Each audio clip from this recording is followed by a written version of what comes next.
Ya, saya ucapkan selamat kepada Lutfi dan Taj Yassin, dan juga on the way selamat kepada Kaisang yang juga akhirnya nanti akan mendapatkan pekerjaan atau menjadi Wakil Gubernur Jawa Tengah. Dan kalau memang nanti menjadi Wakil Gubernur, meskipun ini seperti akal-akalan, menyalahi aturan, nabrak aturan dan sebagainya, ya sebagai masyarakat di Jawa Tengah gitu ya,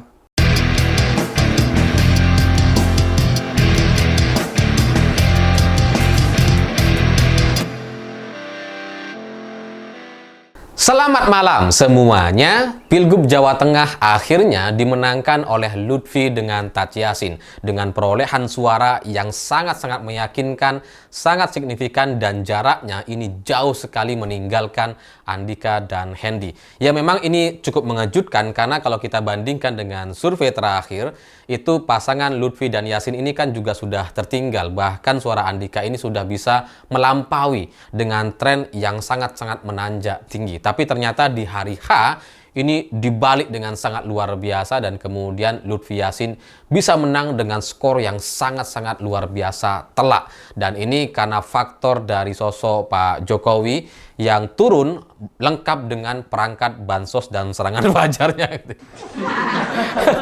Ya karena kalau kita melihat survei terakhir ini kan sangat sengit pertarungannya gitu ya, dan bahkan Andika itu bisa menang tuh.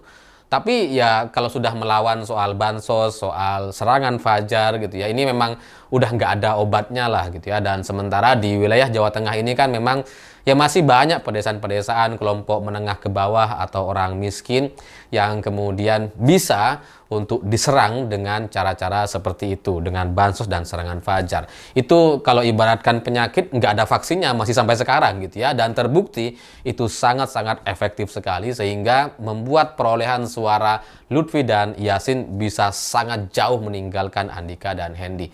Karena ya mungkin udah terlalu banyak tuh bansosnya gitu ya.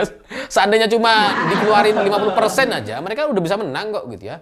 Tapi kayaknya di all out itu bansos dan serangan fajarnya. Sehingga selanjutnya ya selamat kepada Lutfi dengan Taj Yassin yang sudah memenangkan Pilgub Jawa Tengah, dan kita menjadi penasaran untuk menunggu langkah selanjutnya akan seperti apa gitu ya. Karena soal drama politik di Jawa Tengah ini sangat-sangat menarik sekali, karena nampaknya dari keluarga Pak Jokowi itu benar-benar ingin menguasai Jawa Tengah dengan segala cara. Pak Jokowi yang sudah presiden 2 periode bisa turun, bisa belusukan hanya demi Lutfi dan Taj Yassin. Itu kan menunjukkan satu motivasi yang sangat luar biasa yang mungkin untuk melanjutkan skenario yang sebelumnya sempat terganjal atau sempat gagal atau tidak terlaksana.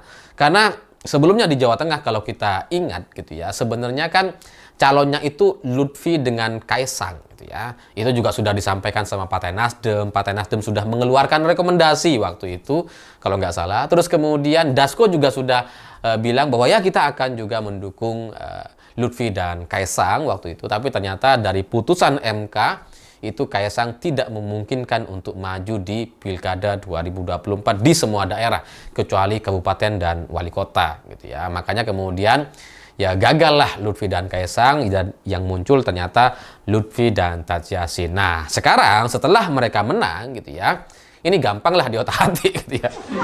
Ini soal drama dan nego-nego selanjutnya akan seperti apa. Makanya saya bilang ini menarik untuk kita tunggu apakah Lutfi atau Taj Yassin yang akan menjadi menteri di kabinet selanjutnya atau 4 atau 5 bulan lagi. Karena ya kalau salah satunya mundur karena menjadi menteri, maka praktis posisinya akan digantikan.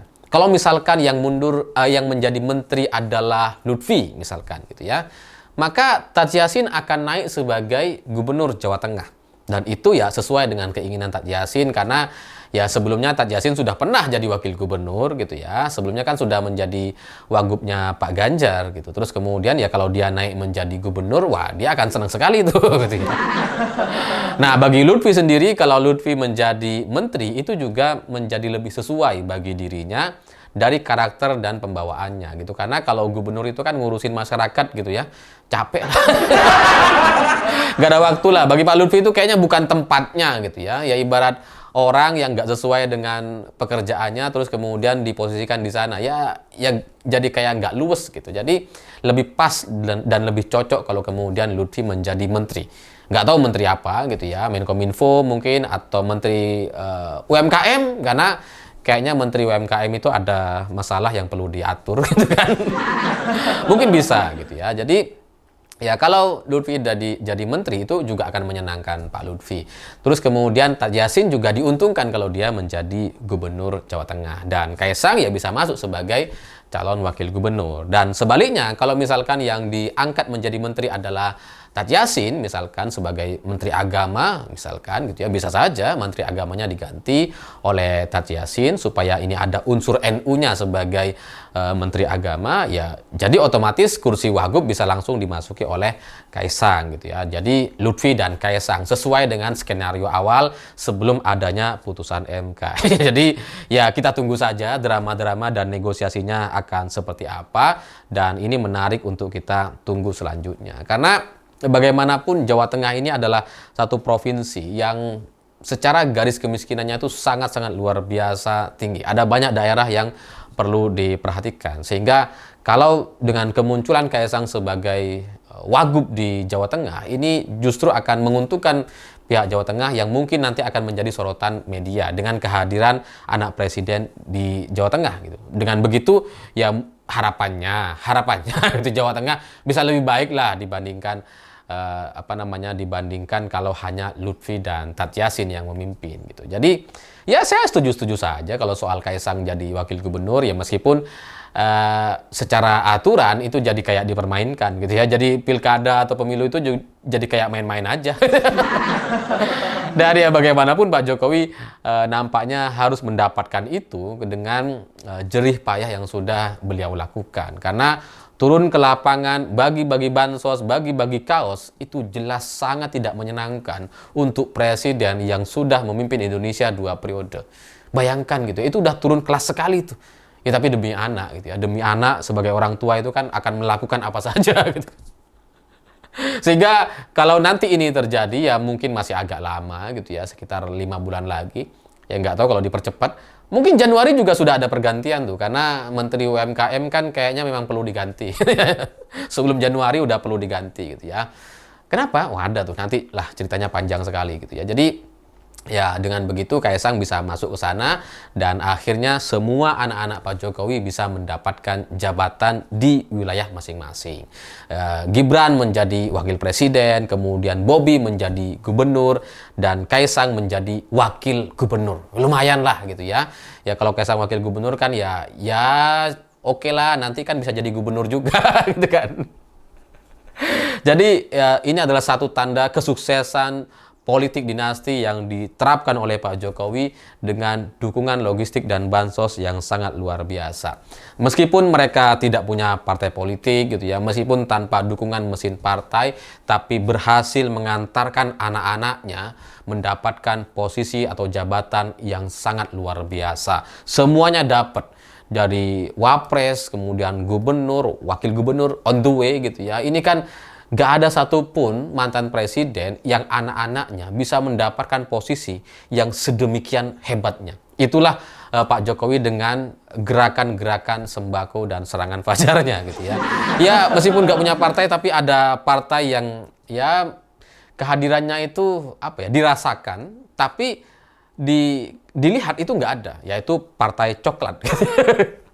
Warnanya coklat gitu. Meskipun ini belum diatur secara undang-undang gitu, karena memang nggak ada aturan yang bisa mengatur itu, dan kemudian ini juga masih belum tahu ini akan sampai kapan kejayaan Partai Coklat di Indonesia. Tapi ya setidaknya sampai sekarang dengan dukungan gerakan-gerakan senyap, Partai Coklat itu sudah berhasil membawa atau mengantarkan anak-anak Pak Jokowi mendapatkan pekerjaan di beberapa daerah.